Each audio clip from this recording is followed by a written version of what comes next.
नमस्कार। अब तो गोदी मीडिया बोल रहा है कि मध्य प्रदेश, छत्तीसगढ़ और राजस्थान में कांग्रेस की स्थिति मजबूत है। यहां तक कि राजस्थान, जहां पर भारतीय जनता पार्टी एक अरसे से सांप्रदायिक तनाव पैदा करने की कोशिश कर रहा है, लोगों को धर्म के आधार पर बांटने की कोशिश कर रही है भारतीय जनता पार्टी, वहां पर भी मुकाबला जो है कांटे का है। ये मैं नहीं कह रहा हूं दोस्तों, ये गोदी मीडिया कह रहा है और बात वहां नहीं रुकती। आज राहुल गांधी मध्य प्रदेश के शाजापुर में थे और वहां उनको जबरदस्त प्रतिक्रिया मिली है।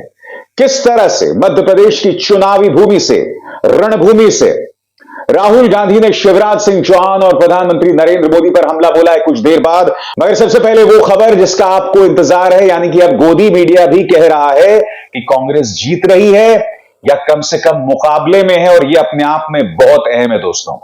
सबसे पहले मैं आपको बतलाना चाहूंगा राजस्थान, जहां पर कांग्रेस की हालत सबसे पतली है। जी हां, वहां पर सर्वे कराया गया था और वो सर्वे क्या कहता है आपके स्क्रीन पर। राजस्थान इलेक्शन सर्वे। राजस्थान में आसान नहीं भाजपा की राह। सर्वे में कांग्रेस ने चौंकाया, किसे कितनी सीटें। खबर क्या कहती है दोस्तों आपके स्क्रीन पर। इस नए सर्वे के अनुसार राजस्थान में अगर आज चुनाव कराए जाएं तो बीजेपी और कांग्रेस में कड़ी टक्कर नजर आ रही है। राजस्थान की 200 विधानसभा सीटों में से भाजपा को 95 से 105 सीटें मिलेंगी दोस्तों, और इसी सर्वे के मुताबिक कांग्रेस को मिलेगी 91 से 101 सीटें। इसके अलावा अन्य की अगर बात करें तो उन्हें 3 से 6 सीटें। और मैं आपको बतला दूं 2018 यानी कि 5 साल पहले जब चुनाव हुआ था तो उसमें भाजपा को 73 और कांग्रेस को 100 सीटें मिली थी। इसका अर्थ क्या हुआ कि कांग्रेस को भी बहुत ज्यादा नुकसान नहीं हो रहा है राजस्थान में। और आपको कुछ चीजों पर गौर करना पड़ेगा। मैं आपको याद दिलाना चाहूंगा कि राजस्थान में बीजेपी और उसके सहयोगी संगठनों ने और गोदी मीडिया ने सांप्रदायिक तनाव पैदा किया था। काफी गलतियां अशोक गहलोत की भी थी कि उन्होंने सांप्रदायिक हालात को बेकाबू क्यों होने दिया। बावजूद इसके अगर आप देख सकते हैं दोनों में मुकाबला बराबरी का है, तो यह बहुत कुछ कहता है। अब यहां पर बड़ा सवाल किया जा रहा है कि बीजेपी को साफ जीत कब मिलेगी और कांग्रेस को किन हालात में स्पष्ट बहुमत मिलेगा। ये दोनों ही स्थितियां दोस्तों मैं आपके सामने सरल भाषा में बताना चाहता हूं। अगर भारतीय जनता पार्टी को लगता है कि उसे स्पष्ट बहुमत चाहिए क्योंकि वो बहुमत के बेहद करीब है, बराबरी का मुकाबला है बिल्कुल, तो बहुत जरूरी हो जाएगा कि वसुंधरा राजे सिंधिया को जिस तरह से हाशिए पर रखा जा रहा है, जिस तरह से केंद्रीय आलाकमान उनसे नाराज है, और ये ना भूलें सिर्फ 3 महीने का वक्त रह गया है, 3 महीने भी नहीं है। केंद्रीय आलाकमान को, वसुंधरा राजे सिंधिया को इज्जत देनी पड़ेगी। इस वक्त राजस्थान के अंदर भारतीय जनता पार्टी दो फाड़ है और इसी के चलते पार्टी की मुश्किलात हैं। क्योंकि अगर वसुंधरा राजे सिंधिया में केंद्रीय आलाकमान अपना विश्वास जतला देता है तो फिर वसुंधरा राजे सिंधिया और प्रधानमंत्री नरेंद्र मोदी की एक मुश्त ताकत मुकाबला कर पाएगी कांग्रेस से। मगर यह इतना आसान नहीं होगा क्योंकि वसुंधरा राजे सिंधिया को चुनौती देने वाले भाजपा में कई नेता हैं जो उनसे नाराज हैं। वसुंधरा को मना लिया तो ये बाकी नाराज हो जाएंगे। ये दिक्कत है बीजेपी की। अब अगर कांग्रेस की बात की जाए तो अशोक गहलोत ने कई सामाजिक योजनाएं शुरू की हैं और इन सामाजिक योजनाओं का जमीन पर असर पड़ रहा है, बावजूद इसके कि 5 साल की एंटी इनकम्बेंसी है। मैं आपको बतला दूं दोस्तों, अगर इसी तरह से भाजपा दो फाड़ रहती है और वसुंधरा राजे सिंधिया नाराज बनी रहती हैं, कोप भवन में बनी रहती है, तो मुझे पूरा विश्वास है कि कांग्रेस को आसान बहुमत हासिल करने से कोई नहीं रोक सकता। क्योंकि हम ये ना भूलें दोस्तों कि राजस्थान एक ऐसा राज्य है जहां सांप्रदायिक तनाव बेतहाशा है।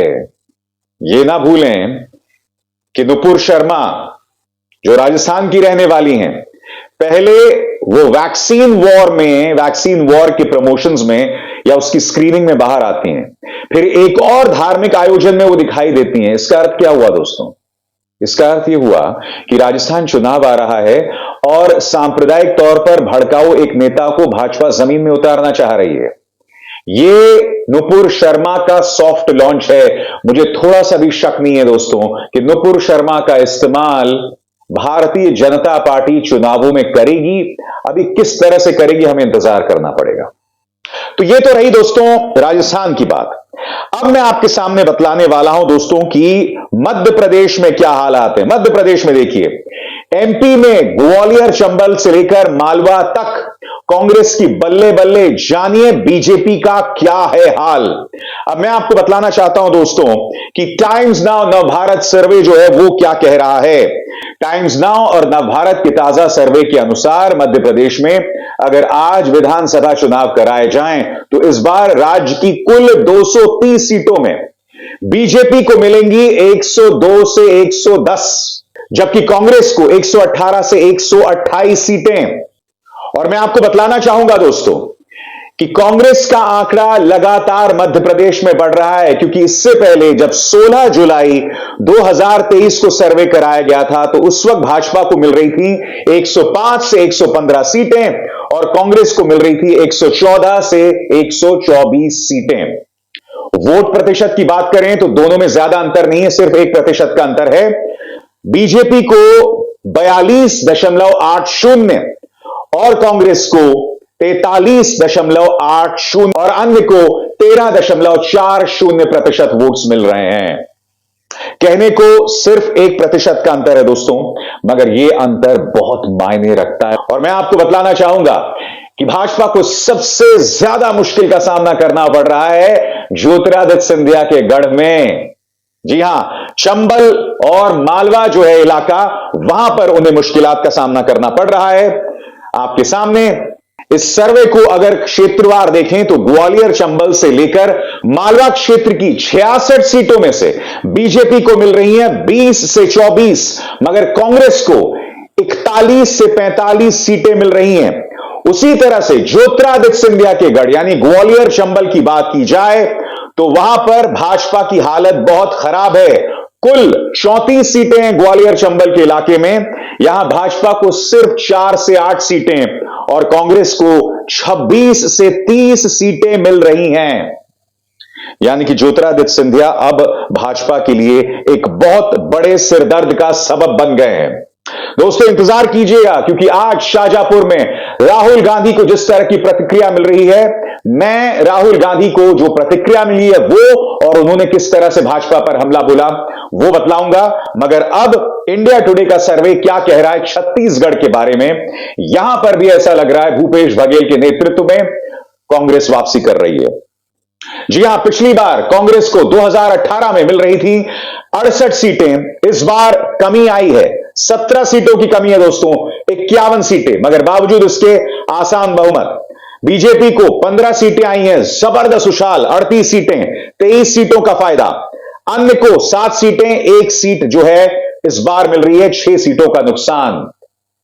अब यहां जो है कांग्रेस के लिए यकीनन चिंता की बात है, क्योंकि 3 महीने का वक्त रह गया। आप देख सकते हैं कि किस तरह से यहां पर भाजपा को करीब 23 सीटों का फायदा मिल रहा है और दोनों पार्टीज के बीच 13 सीटों का अंतर है। क्या भाजपा इस अंतर को कम कर पाएगी? मैं चाहूंगा कि मेरे जो दर्शक है, जो खासतौर से छत्तीसगढ़ के रहने वाले हैं, कमेंट सेक्शन में बताइए कि आपको क्या लगता है कि क्या कांग्रेस वापसी कर सकती है छत्तीसगढ़ में, या भारतीय जनता पार्टी जो है वो वापसी करेगी। तो जैसे मैंने कहा दोस्तों, शाहजहांपुर में राहुल गांधी मौजूद थे और उन्हें जबरदस्त प्रतिक्रिया मिली। राहुल गांधी ने क्या कहा आपके स्क्रीन पर। भारत जोड़ो यात्रा के दौरान हम मध्य प्रदेश में 370 किलोमीटर चले। यात्रा के दौरान हम किसानों, युवाओं और माताओं बहनों से मिले। उन्होंने मुझसे कहा मध्य प्रदेश हिंदुस्तान में भ्रष्टाचार का सेंटर है, हर मुद्दे पर भ्रष्टाचार हो रहा है। राहुल गांधी ने इस पर खास जोर दिया। सुनते हैं वो क्या कह रहे हैं। कन्याकुमारी से हम कश्मीर तक चले और मध्य प्रदेश से पैदल निकले।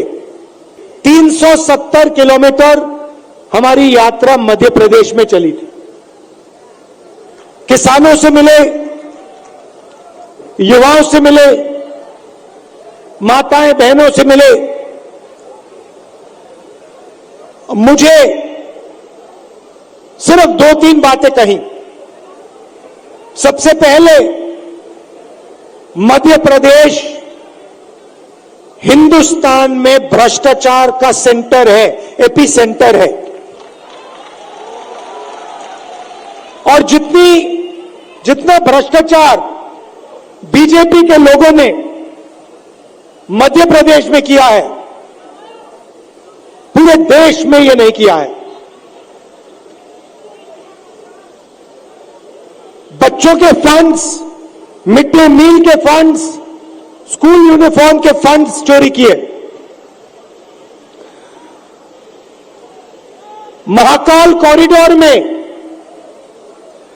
बीजेपी ने पैसा चोरी किया। व्यापम स्कैम को आप सब जानते हो। 1 करोड़ युवाओं को इन्होंने नुकसान पहुंचाया। एमबीबीएस की सीट्स बेची जाती हैं और पेपर लीक किए जाते हैं। यह इनका राज है। यही नहीं दोस्तों, राहुल गांधी कोई मौका नहीं छोड़ते सीधे प्रधानमंत्री नरेंद्र मोदी और आरएसएस पर हमला बोलने के लिए। और यही वजह है कि भाजपा का पूरा तंत्र उनसे इतनी नफरत क्यों करता है। राहुल ने कहा कि मैंने अडानी का मुद्दा उठाया था और इन्होंने मुझसे मेरी सदस्यता छीन ली, मगर मैं पीछे नहीं हटने वाला हूं। क्यों? क्योंकि बकौल राहुल गांधी ये विचारधारा की लड़ाई है। एक तरफ गांधी है, एक तरफ गोडसे, एक तरफ कांग्रेस है, दूसरी तरफ आरएसएस बीजेपी, एक तरफ मोहब्बत है, दूसरी तरफ नफरत। राहुल गांधी विचारधारा की लड़ाई है। एक तरफ कांग्रेस पार्टी, दूसरी तरफ आरएसएस और बीजेपी। एक तरफ गांधी जी, दूसरे तरफ गोडसे। एक तरफ नफरत और हिंसा, अहंकार, और दूसरी तरफ मोहब्बत, आदर, भाईचारा। अब देखिए, जहां भी ये जाते हैं नफरत फैलाते हैं, गुस्सा पैदा करते हैं। अब हुआ क्या? अब मध्य प्रदेश में, मध्य प्रदेश का युवा, मध्य प्रदेश का किसान इनसे नफरत करने लग गया है। जो उन्होंने जनता के साथ किया, अब जनता उनके साथ कर रही है। और इसीलिए हमने ये 7 यात्राएं, जन आक्रोश यात्राएं मध्य प्रदेश में निकाली हैं। तो एक तरह से कहा जा सकता है दोस्तों, न सिर्फ राहुल गांधी बल्कि कमलनाथ, जीतू पटवारी और कांग्रेस के तमाम नेताओं को मध्य प्रदेश की कई जगहों पर प्रतिक्रिया मिल रही है। दोस्तों, कई जो मेरे पत्रकार मित्र हैं वो ये कह रहे हैं कि कर्नाटक जैसा नतीजा मध्य प्रदेश में आ सकता है, क्योंकि इस वक्त तमाम जो गोदी मीडिया चैनल्स हैं अपने सर्वे में 20 सीटों का अंतर बता रहे हैं मध्य प्रदेश में, मगर जमीन पर कई पत्रकार कह रहे हैं कि अंतर और भी बड़ा हो सकता है। मैं भविष्यवाणी नहीं करता हूं दोस्तों, मैंने आपके सामने सिर्फ उन सर्वेस को पेश किया है जो गोदी मीडिया बतला रहा है। और मैं जानता हूं आपके जहन में सवाल होगा कि मैं गोदी मीडिया का प्रोपेगेंडा आपके सामने क्यों रख रहा हूं। इस बात पे गौर कीजिए। वो इसलिए रख रहा हूं क्योंकि गोदी मीडिया चुनाव से पहले अक्सर भाजपा को जीता हुआ दिखाती है, चाहे वो हिमाचल प्रदेश हो, चाहे वो कर्नाटक हो, चाहे वो कोई भी राज्य हो। गोदी मीडिया सिर्फ और सिर्फ भाजपा को जीता हुआ दिखाई देती। यहां तक कि पश्चिम बंगाल में भी भाजपा को जीता हुआ दिखाया था, मगर बावजूद इसके कांग्रेस 2 राज्यों में साफ तौर पर आगे है। और राजस्थान, जहां उसकी हालत इतनी कमजोर है, वहां पर वो 1 या 2 सीटों से पीछे है। और राजस्थान में भाजपा में जबरदस्त सिर फुटबॉल चल रहा है। बड़ा सवाल, अगर गोदी मीडिया यह तस्वीर आपके सामने रख रहा है तो सोचिएगा जमीन पर स्थिति क्या होगी। बहरहाल जो भी स्थिति होती है दोस्तों, उसका एनालिसिस मैं अपने मंच पर आप तक लगातार पहुंचाता रहूंगा। अभिसार शर्मा को दीजिए इजाजत। नमस्कार।